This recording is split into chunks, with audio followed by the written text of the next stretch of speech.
할렐루야. 언제나 우리에게 선하고 귀한 것을 허락하여 주신 주님의 은혜가 함께 예배를 드리는 모든 지체들에게 풍성하게 임하시기를 주님의 이름으로 축복합니다.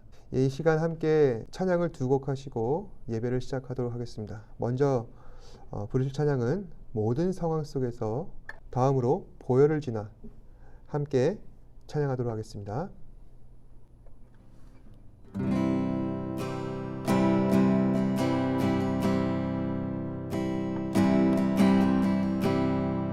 모든 상황 속에서 주를 찬양할지라.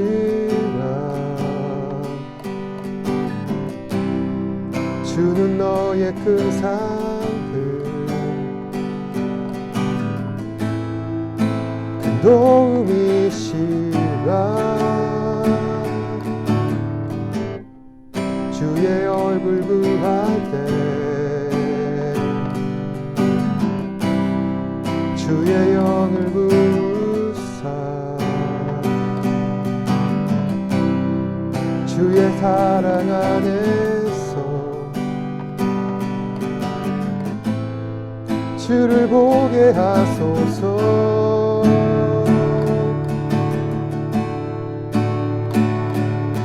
내 영혼이 확정되고 확정되어 싸우니 믿음에 눈 들어 주를 바라봅니다. 내 영혼이 확정되고 확정되어 싸우니 믿음에 눈 들어 주를 바라봅니다. 모든 상황 속에서 주를 찬양할지라. 주는 너의 큰 상을 큰 도움이시라. 주의 얼굴 구할 때 주의 영을 부으사 크신 사랑 안에서 주를 보게 하소서.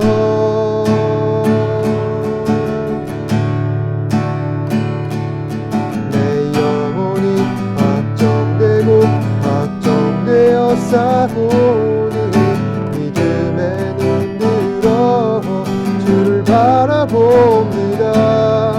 내 영혼이 확정되고 확정되어 싸우니 믿음에 눈 들어 주를 바라봅니다. 내 영혼이 확정되고 확정되어 싸우니 믿음에 눈 들어 주를 바라봅니다. 내 영혼이 확정되고 확정되어 싸우니 믿음에 눈 들어 주를 바라봅니다.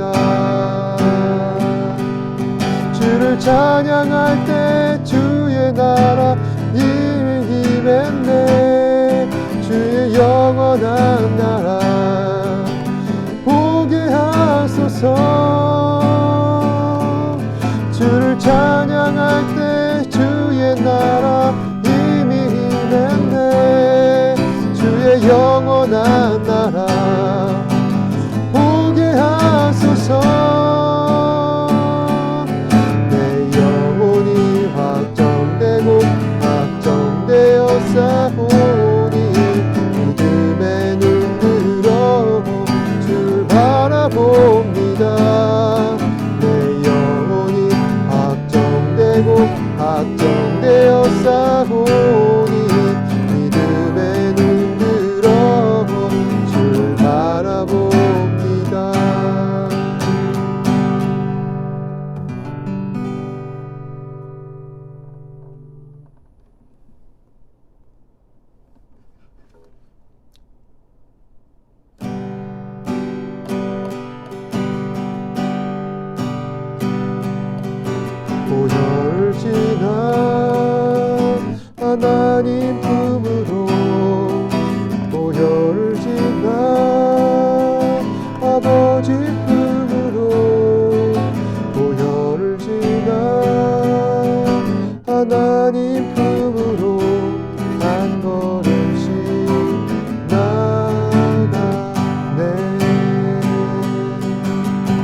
새롭게 하시네. 존귀한 주 보혈이 내 영을 새롭게 보혈을 지나 하나님의 품으로 보혈을 지나 하나님 품으로 보혈을 지나 아버지 품으로 보혈을 지나 하나님 품으로 한 걸음씩 나가네. 존귀한 주 보혈이 내 영을 새롭게 하시네. 존귀한 주 보혈이 내 영을 새롭게 하네. 존귀한 주 보혈이 내 영을 새롭게 하시네. 존귀한 주 보혈이 내 영을 새롭게 하네. 아멘. 사도신경으로 신앙을 고백하도록 하겠습니다. 전능하사 천지를 만드신 하나님 아버지를 내가 믿사오며 그 외아들 우리 주 예수 그리스도를 믿사오니 이는 성령으로 잉태하사 동정녀 마리아에게 나시고 본디오 빌라도에게 고난을 받으사 십자가에 못 박혀 죽으시고 장사한 지 사흘 만에 죽은 자 가운데서 다시 살아나시며 하늘에 오르사 전능하신 하나님 우편에 앉아 계시다가 저희로서 산자와 죽은 자를 심판하러 오시리라. 성령을 믿사오며 거룩한 공예와 성도가 서로 교통하는 것과 죄를 사하여 주시는 것과 몸이 다시 사는 것과 영원히 산 것을 믿사옵나이다. 아멘. 이 시간 예배를 위해서 제가 기도하겠습니다. 고맙고 사랑이 많으신 아버지 하나님 감사합니다. 이번 한 주간도 주님의 은혜 가운데에서 우리 친구들 살아가게 하시고 오늘도 이 시간 각자 속한 곳에서 예배 자리에 나와 하나님을 경배하며 찬양할 수 있도록 인도하여 주시니 감사합니다. 주님, 최근에 많은 코로나 확진자가 늘어났습니다.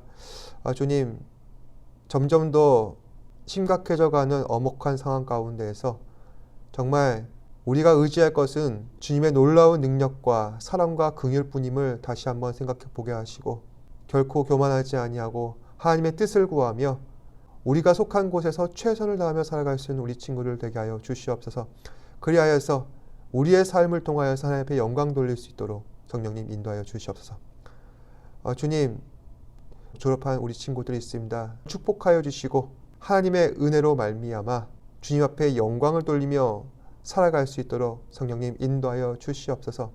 이제 새로운 학교에서 새로운 친구들과 함께 새로운 학기를 맞이할 우리 학생들에게 주님과 늘 항상 함께함으로 담대히 모든 것을 이겨낼 수 있는 은혜를 허락하여 주시옵소서. 이 시간 주님의 귀한 말씀을 듣습니다. 말씀을 들을 때 성령님 지혜를 더하여 주시고 은혜를 더하여 주셔서 그 말씀의 순종함으로 말미암아 우리의 삶을 변화시킬 수 있는 친구들 되게 하여 주옵소서.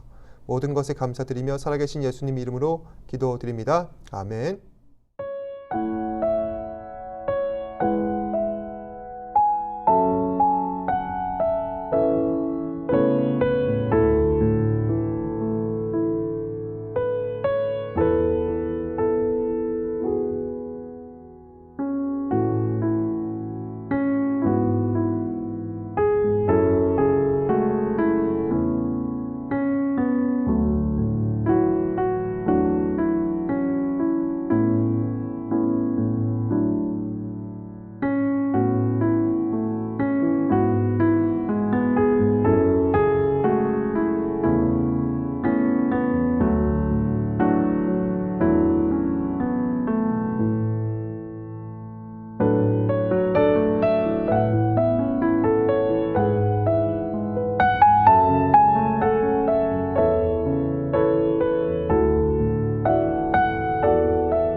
사람마다 생각은 각자 다르겠지만 일반적으로 보았을 때 사람들은 자신들이 보고 싶어 하는 부분만 편향되어 보는 경우가 많은 것 같습니다. 이런 저의 생각이 어쩌면 기우이거나 또는 편견으로 받아들여질 수도 있겠지만 최근 세상에서 일어나는 여러 가지 일들을 바라보면은 이러한 경향성이 점점 더 강해지는 것 같습니다. 예를 들어서 이번 동계올림픽 정말 어처구니 없는 오심으로 쇼트트랙에서 우리나라 선수가 실격당한 일이 있었습니다. 이 문제를 놓고 많은 사람들이 분노를 자아냈죠. 신성해야 할 스포츠 정신이 실종된 올림픽이다. 더 이상 페어플레이 정신도 서로를 격려하는 문화도 없어졌다. 오직 경쟁하고 깃밟아야만 살아남을 수 있다는 교훈을 가르쳐준 살벌한 오징어 게임이 이번 올림픽에 재현되고 있다. 이러한 논평들은 정말 억울하게 탈락된 우리나라뿐만이 아니라 많은 나라들이 대체적으로 생각하고 있는 여론이라 할 수 있습니다. 그런데 이와는 전혀 다른 생각을 하고 있는 한 나라가 있는 것 같습니다. 바로 올림픽 개최국입니다. 우리나라 금메달 유력 후보로 예상되었던 선수들이 편파 판정으로 탈락하게 되고 오히려 개최국 선수들이 반칙하였음에도 실격당하지 않고 메달을 독식하였을 때 이를 놓고 많은 나라들이 분노했지만 정작 그 나라의 네티즌들은 자신들의 메달 획득을 옹호하면서 도리어 이의를 제기하는 우리나라를 비난했습니다. 대체 이들은 무엇이 문제인가? 공정과 기본적인 상식도 없는 사람들인가? 그도 그럴 수밖에 없는 것이 그 나라는 민주주의 경제체제를 도입한 사회주의 국가입니다. 그들은 개인의 삶을 강조하고 성공을 중요시하고 있지만 올림픽 같은 국가 행사가 있을 때에는 편향적인 애국심을 발휘하였습니다. 물론 우리나라도 열정적으로 국가대표팀들을 응원하지만 반칙과 불공정에는 누구보다 엄격하여서 잘못을 범하면 거기에 대해서는 반드시 지적하고 넘어갑니다. 결국 이번 올림픽에서와 같은 해프닝을 일어나게 된 이유도 특정한 국가와 그 나라에 속한 국민들의 편향적 시선이 크게 작용하였고 그것은 분명 잘못된 것임에도 불구하고 자신들이 하니까 옳다고 생각하는 잘못된 관점 때문이라 할 수 있습니다. 그런데 앞서 말씀드렸지만 사람은 누구나 그렇습니다. 팔은 안으로 굽는다고 자신의 관점에서 옳다고 생각하는 것은 반드시 정해져 있다는 것입니다. 2000년 전 예수님께서 이 땅에 나타나셨을 때 유대인들은 예수님을 메시아로 인정하지 않았습니다. 그들은 자신들만의 좁은 소견으로 예수님을 보았습니다. 예수님은 절대로 메시아가 될 수 없다. 미천한 나사렛 출신이다. 목수 요셉의 아들이다. 하지만 이것은 어디까지나 세상이 바라보는 관점일 뿐이지 하나님께서 보시기에 예수님은 완전한 메시아였습니다. 그럼에도 예수님을 믿지 않는 당시 유대인들은 그리고 오늘날에도 예수님을 살아계신 하나님으로 받아들이지 않는 사람들은 여전히 많다는 것입니다.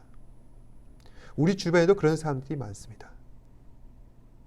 어떻게 하면 우리는 예수님을 살아계신 하나님으로 확신할 수 있을까요?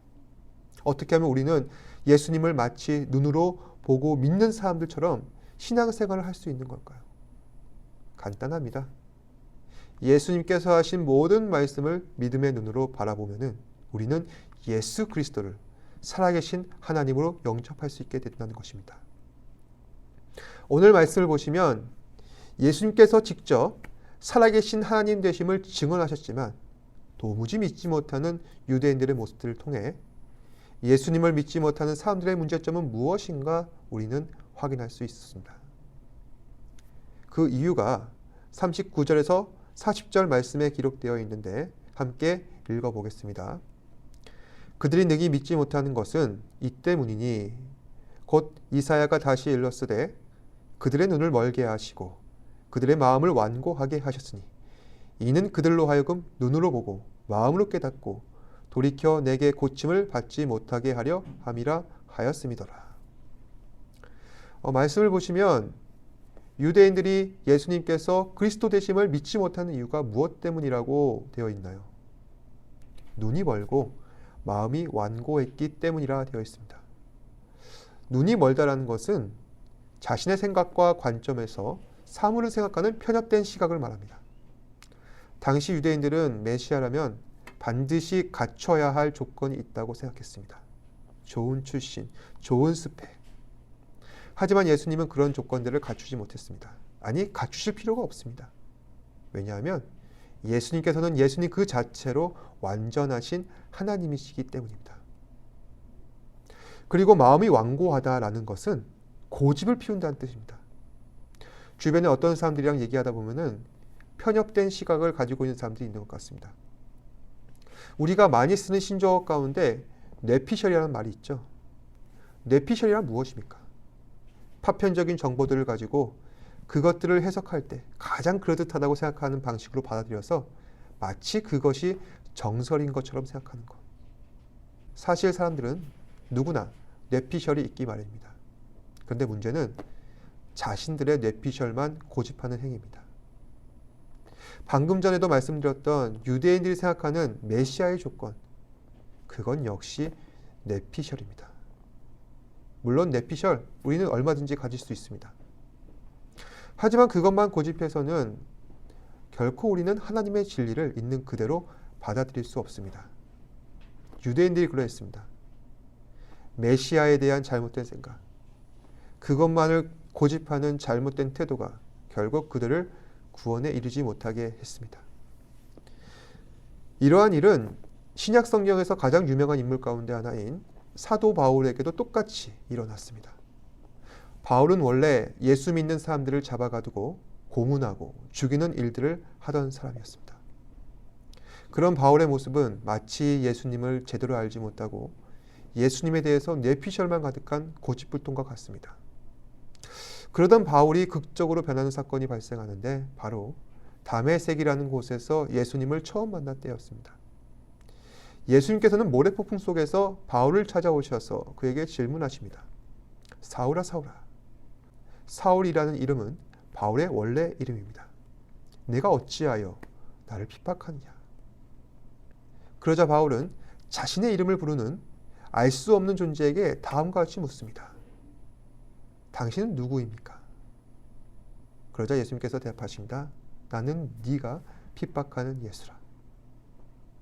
그리고 바울의 눈에는 비늘과 같은 것이 더 씌워져 3일 동안 보지도 못하고 먹지도 못하게 되었습니다. 한때 잘 나갔던 바울이 한순간에 나락에 떨어진 것도 충격적이었지만 바울에게 있어서 더 충격적인 것은 초자연적 권능과 위엄으로 자신을 심판하던 그분이 내가 지금까지 핍박했던 예수였구나. 바울이 예수님께 무엇을 잘못했습니까? 그는 뇌피셜만 고집하여서 예수님을 제대로 알지 못하였고 그의 무지함 때문에 예수님을 믿는 많은 사람들을 죽이고 옥에 가두었습니다. 결국 그리스도가 바울의 삶 가운데 강권적으로 찾아오시고 나서야 바울은 악행을 멈추고 예수님을 증거하는 사도로서 살아갈 수가 있게 되었습니다. 오늘 말씀에서 고집불통에 자신의 생각에만 사로잡힌 유대인들에게 있어 가장 절실했던 것은 바로 이러한 마음의 변화였습니다. 우리도 역시 마음의 변화가 필요합니다. 생각의 변화가 필요합니다. 나의 생각이 틀릴 수도 있고 나의 고집이 바뀌어야 할 필요가 있다. 그럴 때 구원에 관한 중요한 지식을 발견할 수 있다는 것입니다. 그리고 우리는 그 지식을 누구로부터 배우느냐? 바로 예수님으로부터 배울 수 있게 됩니다. 사랑하는 여러분, 저는 옛날에 이런 격언을 들은 적이 있습니다. 아는 만큼 보인다. 이 말은 모든 시대와 상황에 동일하게 적용되는 말 같습니다. 정말 그렇습니다. 우리는 아는 만큼 볼 수 있습니다. 세상을 돌아다니면서 세상을 잘 알게 되면은 우리는 세상을 아는 만큼 세상을 볼 수가 있는 것입니다. 그래서 사람들은 부지런히 여행도 가고 견문을 넓히고 있는 것이죠. 구원에 대한 지식도 마찬가지입니다. 우리는 예수님을 아는 만큼 하나님의 구원을 확신할 수 있고 그로 말미암아 하나님을 향한 믿음이 더욱 강해지는 것입니다. 다만 이 과정 가운데 우리가 경계해야 할 것은 나의 생각만 옳다고 주장하는 것입니다. 뇌피셜을 경계하고 나의 고집하는 것을 경계해야 합니다. 특히 말씀에 있어서 그렇습니다. 오늘날 이단 사이비 문제가 심각합니다. 이단 사이비는 어떤 계기로 생겨나게 된 것일까요? 말씀에 대한 잘못된 이해, 그래서 생겨난 뇌피셜, 그리고 그 뇌피셜을 진리라 생각하고 그것만 고집하는 잘못된 신앙적 자세, 이로 인해 많은 사람들은 구원에서 멀어져가는 것입니다. 저는 이번 한 주간 여러분들이 예수님을 향한 믿음과 소망을 가지고 흔들리지 않는 한 주간을 살아갔으면 좋겠습니다.